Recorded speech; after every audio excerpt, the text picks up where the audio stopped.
Welcome to this explainer. Today we're unpacking a really fascinating and honestly deeply personal topic, the psychology of finding meaning in an empty life. Picture this. You've got the executive who just locked down a massive promotion.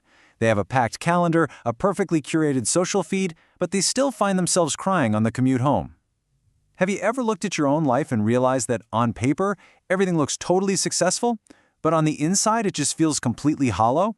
You've got friends around you, you have goals for the future, but somehow, something just feels missing. Well, today we're going to break down exactly why this happens and, far more importantly, how you can navigate your way out of it. So let's just dive right in with our central question. Nothing is actually wrong, so why do I still feel lost? It's incredibly confusing, right? You wake up, you go through your routine, chat with friends, scroll through your phone, and then the second everything gets quiet, that strange emptiness just creeps right back in. I want to emphasize that this is a very real, very valid psychological experience. If you are checking all the right boxes in life, but you still feel adrift, you are not alone and you are absolutely not broken. Psychology offers a really fascinating distinction here. It says you don't always feel unhappy. You just don't feel deeply connected to your own life. We often mistakenly equate this emptiness with clinical depression or unhappiness, but it's actually different. You can absolutely experience moments of joy, laugh at a great joke, enjoy an amazing meal, all while suffering from this profound disconnection from your own existence. It's kind of like that eerie sensation of being a passenger in a car that you were supposed to be driving. And that brings us to section 1, the autopilot trap.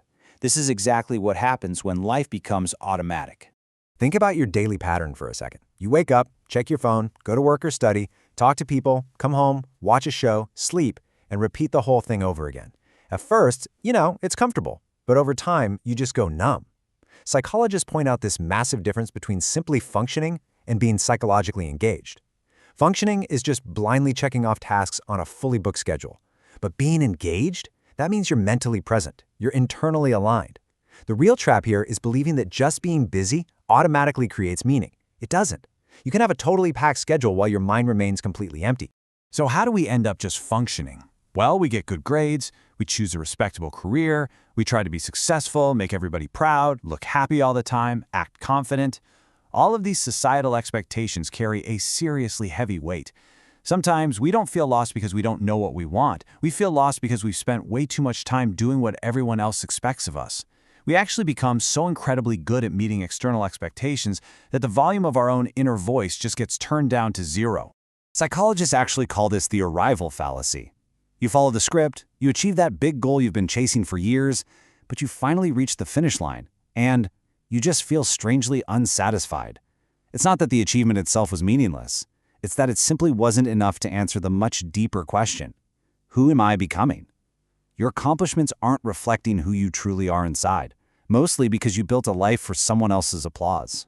Which leads us right into section 2, pleasure versus meaning, and the vital concept of your psychological diet. We live in a society that sells us this very specific myth, right? That happiness just means stacking up more enjoyable experiences, making more money, gaining superficial achievements. But what does a truly healthy psychological diet actually look like?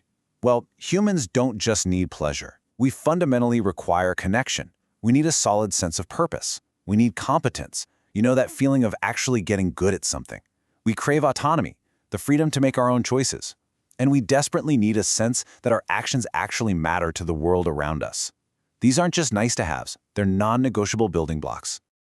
Take a look at your daily habits. Pleasure and stimulation, like, say, scrolling for an hour or binge watching a new show, they give your brain a quick, temporary dopamine hit. It entertains the brain for a moment, but meaning and direction, that gives your life a lasting trajectory. And the two are absolutely not the same thing. You can consume hundreds of pieces of highly stimulating digital content every single day, keeping your brain completely occupied and still feel entirely unsatisfied at the end of it because you aren't actually creating a life of your own.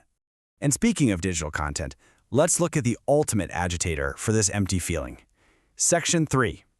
The comparison trap, social media, and success. When you're already feeling a bit disconnected, opening up your phone can literally be toxic. All of a sudden, you're just bombarded by everyone else's highlight reels, the amazing travels, the big promotions, the flawless relationships. But the deepest danger of this comparison isn't just that it makes you feel bad for a few minutes. It fundamentally rewires your internal definition of success.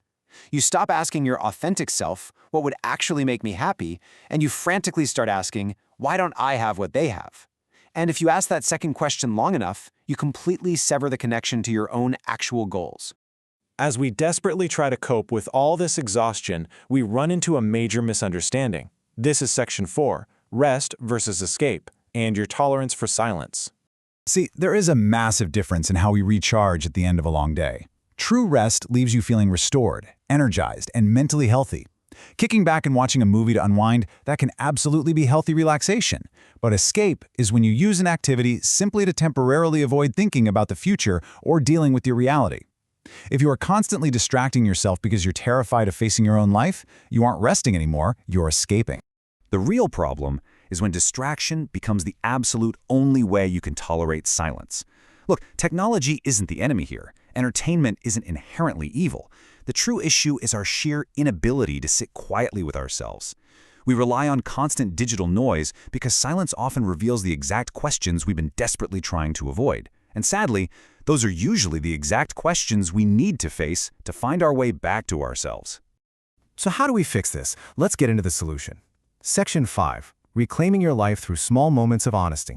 Usually, when people feel deeply lost, they assume they need this massive, cinematic life overhaul. Like, I need to quit my job today and move to a new city tomorrow. But you really don't need to figure out your entire future today. Just start with these micro changes.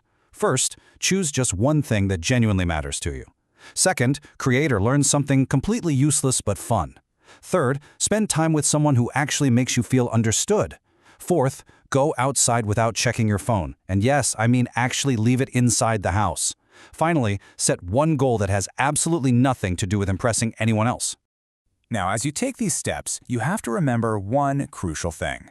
Give yourself permission to change your mind. You are not a smartphone. You are allowed to update your operating system without asking society for permission first. You don't have to remain the same person just because everyone else is comfortable with the old version of you. It is entirely okay to pivot. It is okay to look around and say, you know what? This just isn't working for me anymore. Empower yourself to embrace that change. Ultimately, your life does not have to look impressive from the outside. It just needs to feel meaningful to you. If there's only one thing you take away from this explainer today, let it be this. Feeling lost is not a sign that you are failing, or lazy, or broken. It is simply your internal compass flashing a warning light, demanding that you pay attention and chart a more honest, meaningful direction. So tonight, instead of just staring at the ceiling and asking yourself, what is wrong with me? I challenge you to ask this question instead. What part of my life no longer feels like me? Because sometimes feeling lost isn't the end of your journey at all. It's the exact moment you realize you finally have the power to choose your own direction. Thanks so much for joining me for this explainer, and I really hope this helps you start building a life that truly feels like yours.